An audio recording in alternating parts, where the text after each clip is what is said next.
Babangon sa makabayang serbisyo publiko. Ugnayan ang Radyo Pilipinas World Service sa iba't ibang embahada ng Pilipinas upang maghatid ng impormasyon at kaalaman sa mga kalagayan ng ating mga kapwa Pinoy na naninirahan at nagtatrabaho sa iba't ibang panig ng mundo. Babangon sa makabayang serbisyo publiko para sa isang makabayang serbisyo publiko para sa overseas Filipino workers. Babangon sa makabayang serbisyo publiko kasama si Ray Sampang dito sa Radyo Pilipinas World Service.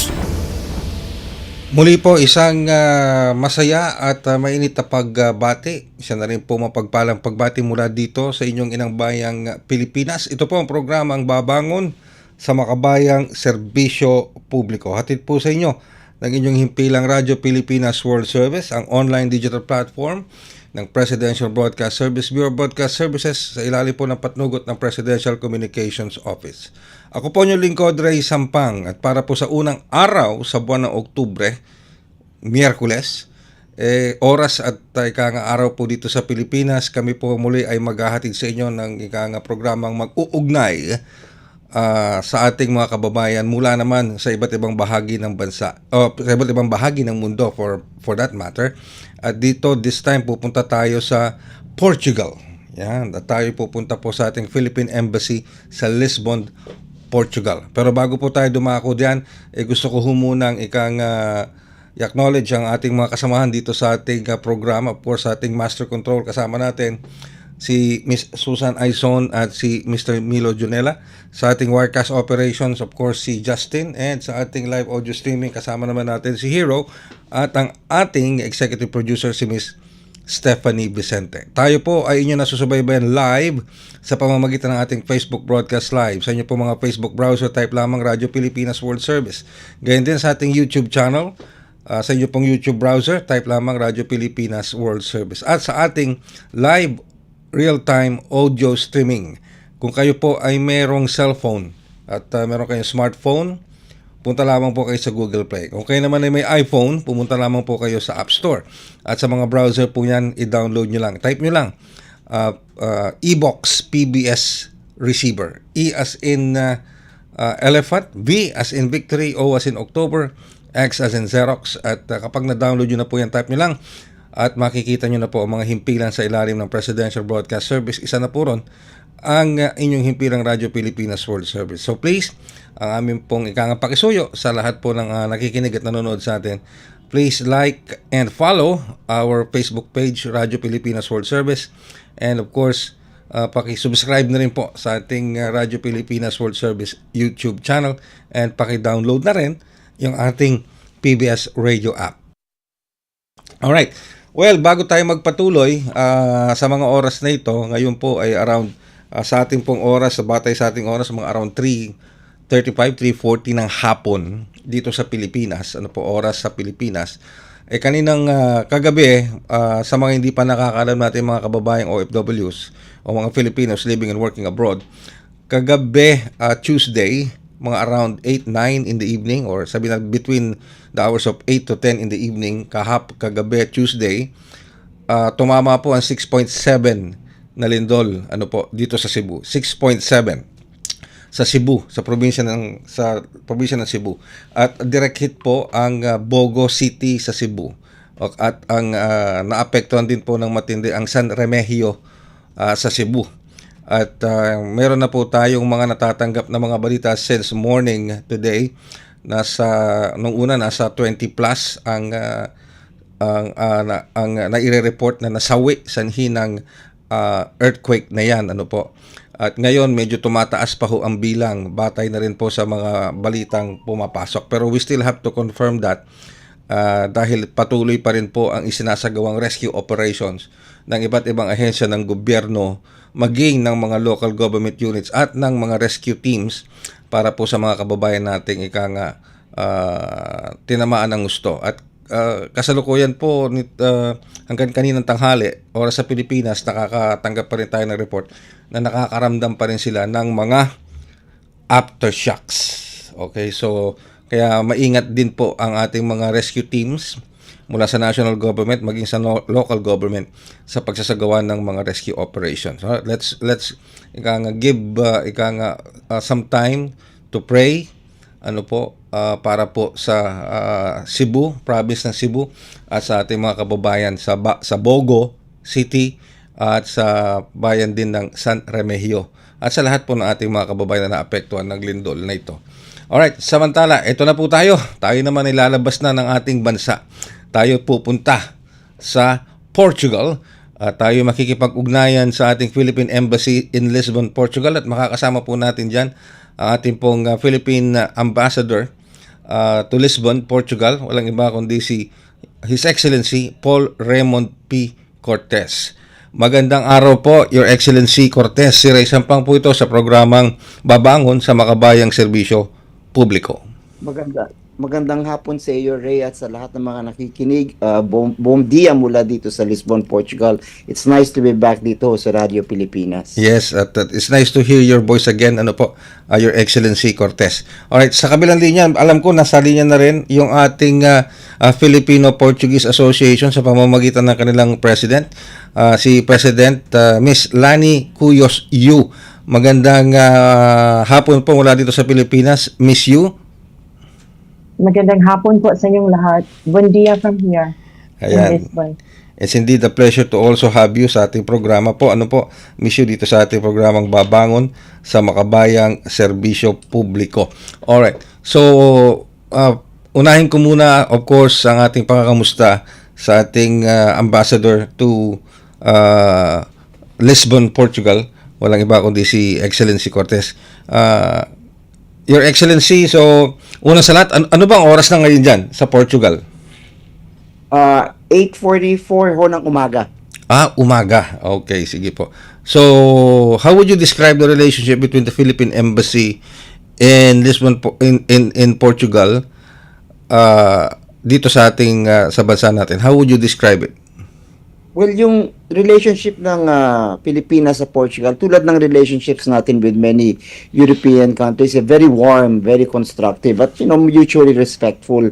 Meron tayong mga pinagdaanan na historia, or although para sa Pilipinas, pag sinabing Iberian Peninsula kasi, laging Spain ang nasa isipan. Pero syempre, tatandaan din po natin na ang unang Europeyano na quote-unquote, nagdiskubre sa Pilipinas noong 1521 ay isang Portuges na nangangalang Fernão de Magalhães, or tinatawag natin Ferdinand Magellan, who was sailing a Spanish fleet. Kung kaya't naging medyo Spanish ang orientation ng history natin.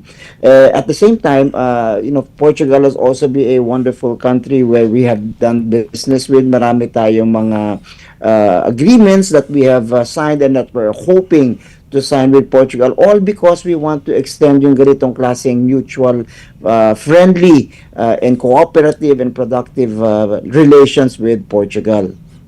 And how long have we maintained this relationship with Portugal? Actually, in 2026, we will be celebrating 80 years. Noong July 4th, 1946, ito ho yung time na binigay na sa Pilipinas ang pagiging independent after being under America's wings after World War II. Portugal was one of the countries that recognized the Philippines as an independent state. Kung kaya't binibilang po natin ang July 4, 1946 bilang the beginning of the bilateral relations between the Philippines and Portugal. So, And 8 years na po tayo. Wow, okay. And with those long years of bilateral relations, how were we able to strengthen these bilateral relations, or sabihin na natin, pati na rin pong tong trade relations natin sa kanila? Well, ang pinaka-importante dyan, mga people natin. We have a sizable, hindi naman tulad ng Spain or ng UK, but we have about 2,000 Pinoys here in Portugal. Why konti pa lang? Well, most of the Filipinos kasi gravitate towards Espanya, o kaya Italia, or the UK when it comes to Europe. At konti pa lang ang nasa Portugal. Marami ding mga hopes that there will be more Filipinos coming in, but of course there are market forces involved. Many of the Filipinos would seek employment elsewhere, and ito isa pinaka-importante na facet ng ating relations is our diaspora here. Maliit man, ngunit dynamic. At the same time, meron din tayong mga relationships sa mga universities. Meron tayong kapipirma na relationship between Ateneo de Manila and Nova University ng Lisboa, kung saan nagkakaroon sila ng partnership when it comes to cultural awareness, academic exchanges, scholarly events, seminars, para mabigyan ng mas kaukulang pansin ang Philippine studies at ang Portuguese kaalaman sa ating mga universidad naman sa Pilipinas. Alright.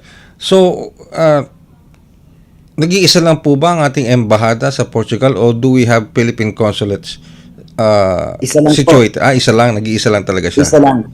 Although, Ray, not only does the Philippine Embassy in Portugal handle Portugal, it also handles 4 other African countries that's part of the Portuguese-speaking countries. Angola, Cabo Verde, Sao Tome, and Guinea-Bissau.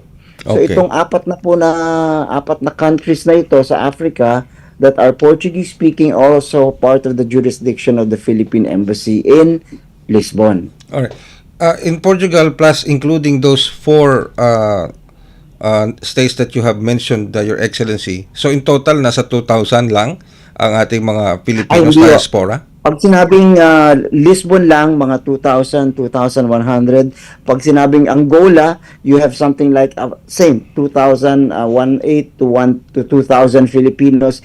And dun sa tatlo, sa Guinea-Bissau, sa Sao Tome, at saka sa Cabo Verde, talagang konti lang ang mga Pilipino natin doon. Wala pang aabot ng 100 or 50. Alright. So, I'm just curious, Your Excellency. So, gaano ba kalayo ang Angola sa Lisbon, Portugal? And if they need assistance or documentation from the embassy, they have to travel from Angola to Portugal. How long will that take? It's an 7-8 hour flight, but meron ho tayong honorary consulate sa Angola. Itong honorary consul natin, si Consul Etienne Brachet, 32 years na naging honorary consul natin, at siya yung tumutulong sa mga kababayan natin doon when it comes to assistance to nationals, kung kailangan nila ng travel documentation, ng legal assistance, andyan po ang honorary consulate. Of course, at the same time, nakiki-coordinate din sa atin sa Philippine Embassy dito sa Lisbon. Ayun, okay. So, alright. So, you mentioned po kanina, Your Excellency, that at least in let's say, Lisbon, we have around more than 2,000 Filipinos o diaspora. Ano po yung usually livelihood nila or occupation nila sa Lisbon, Portugal? Alright, marami sa mga kababayan natin ay Portuguese nationals na. Okay. So, kasi ang sistema ho dito, pagka naka 5 taong ka na bilang permanent resident ng Portugal, pwede ka na hong mag-apply ng Portuguese passport. And many of our kababayans have applied for Portuguese citizenship na, but we still count them dun sa ating tinatawag na report to Congress na pinapadala namin sa Pilipinas when we count the number of Filipinos in Portugal. But many of our kababayans in Portugal, about 70% are women, are ladies. Okay. Sila nagtatrabaho in many other facets. Many of them are domestics. Many of them also hold white collar jobs, mga statisticians, actuarial sciences, and so forth and so on. May mga lalaki din na the 30% of the Filipinos who are here in Portugal work in restaurants, work in some offices, but mostly the women working in with the other families here, with the other embassies as well. Wow, okay. So, ika nga po, mga karamihan mga professionals, can we say that, Ambassador? Marami sa kanila, yes, marami sa kanila ay professionals.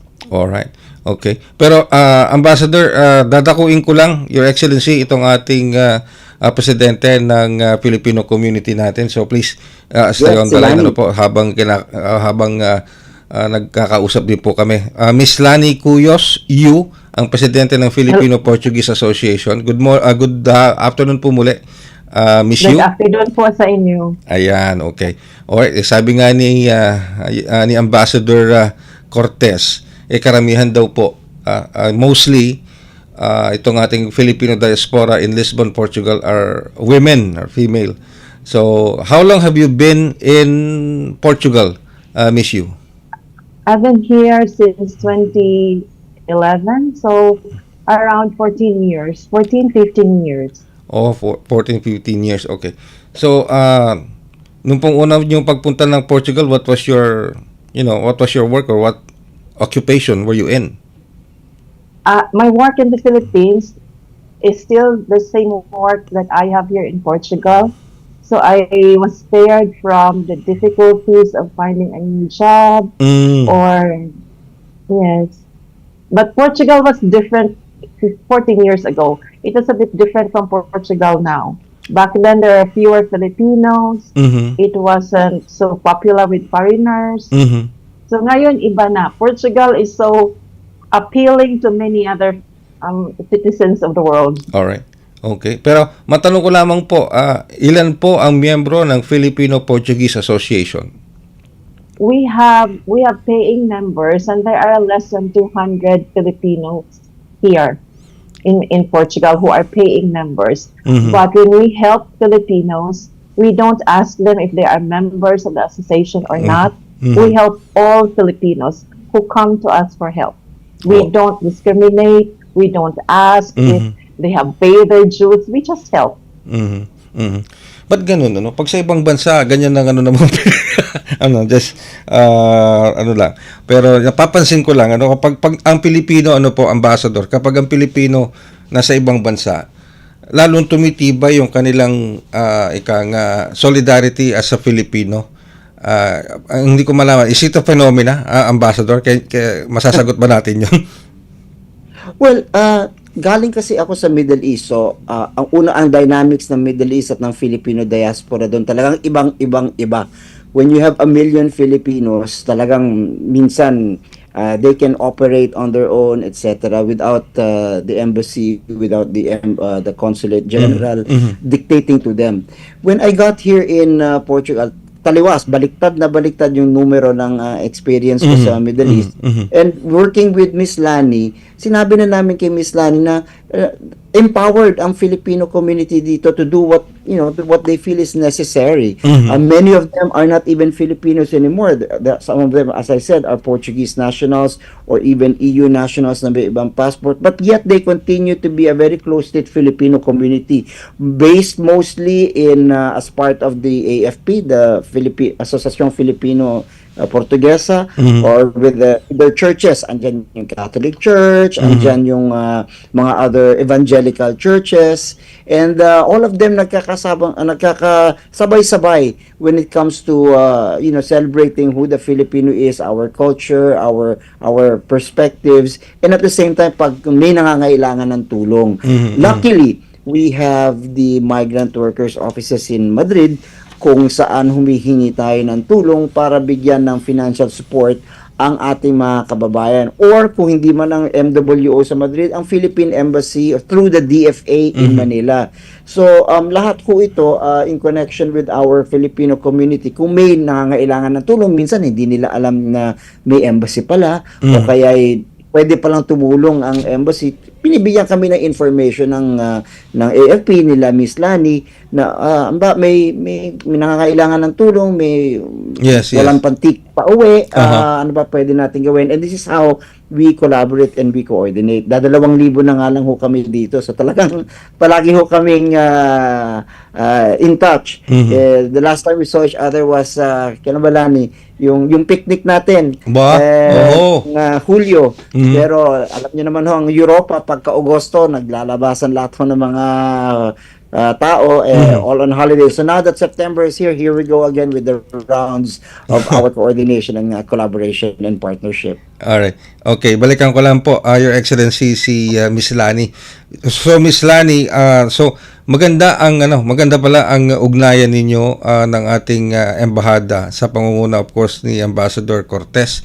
So what kind of assistance do our Filipinos usually seek sa ating pong embahada? Thankfully naman, they don't usually need our help. Mhm. The Filipinos here, they are very independent, they're very resourceful.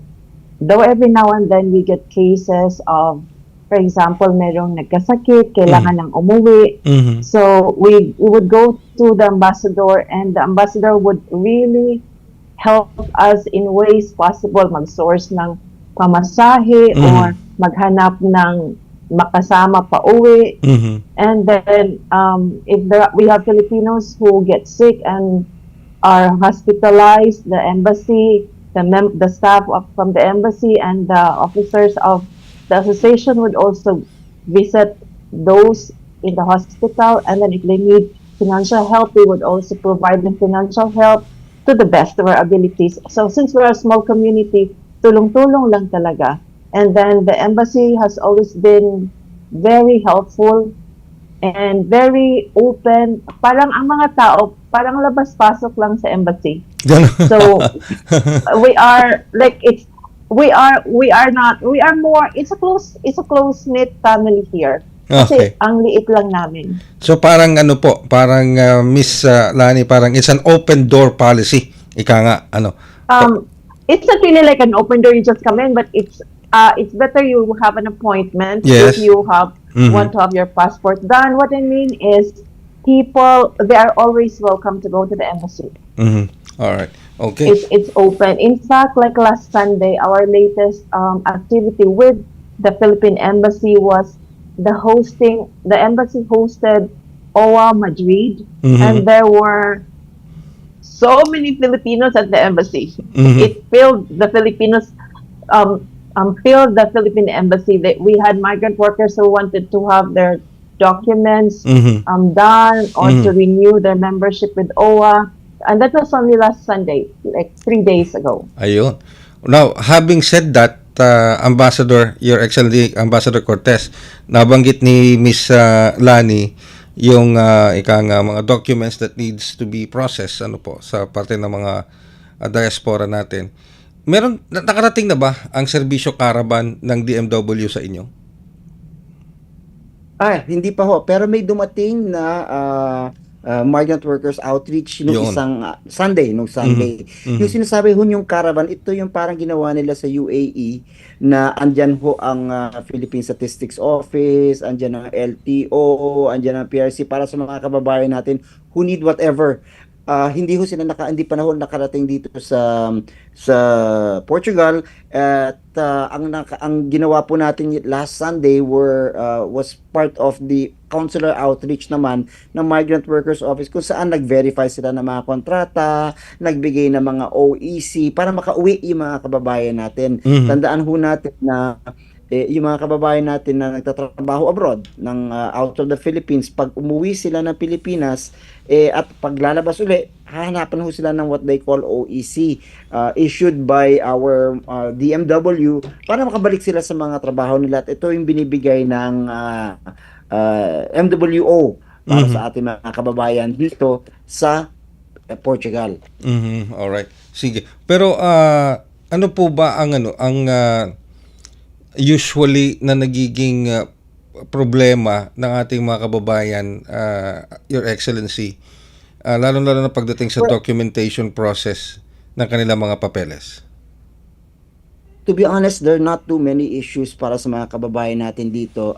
Unlike in the Middle East na talagang mabigat ang pangangailangan ng mga kababayan natin dito. At most, meron dito mga kababayan natin who've fallen out of their employers at hindi nagkakaunawaan when it comes to their tickets back home, o kaya pinaalis na sila, o kaya naghahanap na sila ng ibang trabaho dito, and they're asking for assistance pantawid habang naghahanap sila ng trabaho or while they're waiting for their tickets back home. Andyan ho yung gobyerno natin to assist. Usually, pag hindi nagagawa ng employer yung ticket pa uwi, di ba natatandaan po natin, pag nagtrabaho ka abroad, one of the main kontrata provisions sa mga kababayan natin is for their employer to shoulder their fares going to the country of destination and going back to the Philippines once the contract has ended. Minsan yung contract, yung provision na pagpauwi hindi natutupad ng employer. Diyan ho pumapasok ang embahada at ang gobyerno natin. At the same time, binibigyan natin ng konti-konti. At ito nga, with the coordination of our Filipino community, kay Miss Lani, dito ho namin nalalaman na may mga kaibabayan pala natin na nangangailangan ng ganyan tulong. May I also add, Sir Ray, na since 7-8 years ago, tulad ng sinabi ni Miss Lani, biglang nagdagsa ang foreign community dito. Talagang dumami ang turista, dumami yung mga foreigners. So pag dumami ho ang turista, tapos konti lang ho ang Portugal, wala pa ho silang there are about 10 million and an aging population. Wala hong gagamit wala hong magtatrabaho pa sa mga hotels sila, sa tourism, sa hospitality industry. Bigla hong nangangailangan sila ng ganung karaming Uber drivers, mga tourism professionals. At dito ho pumasok yung mga halos 1.2 million foreigners. Wow. Kasama na ho dyan ang Brazilians, kasama na ho dyan ang Angolans, ang Indians, ang Pakistani, Nepalese, at Bangladeshis. Talagang nagdagsa. Pero ho kasi yung kanilang bureaucracy, hindi ho handa at that time. Kaya medyo nagka-backlog ang mga papeles ng mga maraming foreigners. So, andito sila inside the country, pero wala pa ho silang mga tinatawag na identity cards o resident cards sila. At dun sila nahirapan. Kung kaya until now, medyo they're still waiting for the backlog to ease and matapos itong mga usaping migration bago sila makapagpapasok at ng mga bagong foreigners. Usap-usapan din ng Portugal sa kanilang parliament yung changes in the system nila, kasi dati ho madali ho pumasok ng Portugal as long as you correct me if I'm wrong, Miss Tandy, what they call expression of interest. Okay. Ibig sabihin, papasok ka ng Portugal as a tourist or maghahanap ng trabaho, you have to express interest na maghahanap ka ng trabaho while here. At pag nakahanap ka na ng trabaho, madaling ilipat na yan to convert to a residence visa. And that has since been stopped by the government. Andyan pa rin ho ang job seekers visa, but this time they want the job seekers visa to be more professional, medyo higher plane or higher professional level ang pwede na lang ipasok and so forth and so on. So medyo nag-iiba din yung immigration at yung migration flow ng Portugal from outside coming in, dahil kailangan nila ng workers, they realize, but at the same time they have to balance it also with what they have and how they are able to cope with the influx not only of the professionals and the migration process, but even of the tourism. Kasi Portugal gets 20-25 million tourists a year, and that's 2 times to 2.5 times the population. So imagine, talaga minsan ang dami-daming tao, and it's something that the government also has to think about and worry about. All right. Well, Miss Lani, tulad nung nabanggit nga ni Ambassador Cortez, dati konti lang ang sabihin na nating mga nagma-migrate, o sabihin natin konti lang ang mga turista, pero biglang nag-boom ang Portugal. So nangailangan ng mas maraming mga manggagawa, kaya lang ang problema nga parang nagkaroon ng problema sa documentation process. Did you ever experience that nung nagsisimula ka pa lang sa Portugal? I did not, but I know many people who did. As I mentioned earlier, I came here with the same job I had in the Philippines. So I did not have those difficulties, pero marami akong makilala who experienced some difficulties, but not to the degree that of the difficulties experienced by Filipinos now. It's really much harder. I will just speak English because my Tagalog is really not good. I'm from Cebu. Yes, go ahead, ma'am. So it's not now. It's so difficult even to get an appointment in AIMA. AIMA is the government agency that takes care of your documents. So it's very difficult now but before it was much easier. The one of the best things that have happened to the community is the demographic has been changing in a positive way. Okay, all right. The, That's so nice to hear. we have, for example, because of the tech nomads now, we have tech nomads working here. We have more professionals, and the children of those who migrated here in the 90s, in the 80s, they are now Portuguese citizens. They have studied here, graduated here, and they have landed jobs in offices. So nag-iba na talaga compared to like 20 years ago. Okay. All right. Second to my last question, Miss Lani, I know you have a schedule to keep today. Yes. And I have a family to keep in touch. Yes. Siguro, second to my last question, do you have any plans to avail of dual citizenship, or you're still a Filipino citizen? I am a dual citizen. Okay. So those Filipinos who have already acquired the Portuguese nationality, I would advise them to get their Filipino citizenship back. I was in Cebu last month, and it's much easier if you have your Philippine passport with you when you go home. And it also it's a tangible document to remind you that you are still a Filipino. So it's really for me, for my children, I would advise them, even if they're already Portuguese citizens, get your nationality back. All right. Okay. And of course, any message, Miss Lani, to our Philippine ambassador to Portugal, His Excellency Cortez? Any message to him, and of course our fellow Filipinos who are listening and watching this program? Amba and I are just like maybe less than 10 kilometers away from each other. Okay. The embassy is so close to where I work, and we are in close communication. We will continue to work together. We have said this is a small community, and we have always been in touch. All right. Thank you very much, Miss Lani. Thank you very much, Miss Lani Cuyos Thank Yu, you. President of Thank our you po. Filipino-Portuguese Association in Portugal. Balikan naman po natin, of course, ang ating ambassador to Lisbon, Portugal, His Excellency Paul Raymond P. Cortez. All right. So, Ambassador Cortez, so sa puntong ito, walang walang masidlan na pasasalamat at ika nga po ang ating Filipino community diyan, lalo na sa pangunguna ni Miss Lani Cuyos, si presidente ng Filipino-Portuguese Association, sa magandang communication at isa ninyo sa kanila sa ating mga Filipino communities diyan. Any message naman po sa kanila at sa ating mga kababayan dito sa Pilipinas? Well, maraming salamat, Ray. Maraming salamat din, Lani, dahil lang yung communication natin at yung partnership is still strong as ever.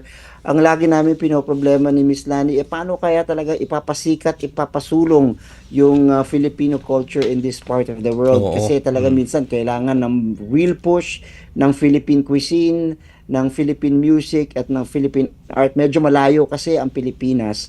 At it will take quite a lot of resources, financial resources to bring mga kababayans natin from the Philippines to here para i-showcase natin with our kababayan, with our Portuguese friends in the other communities here. And this is something that we partner with. In fact, itong 2025, ang Pilipinas po ay ang tinatawag nilang guest of honor sa isang festival po dito na tinatawag nilang Terra Sem Sombras.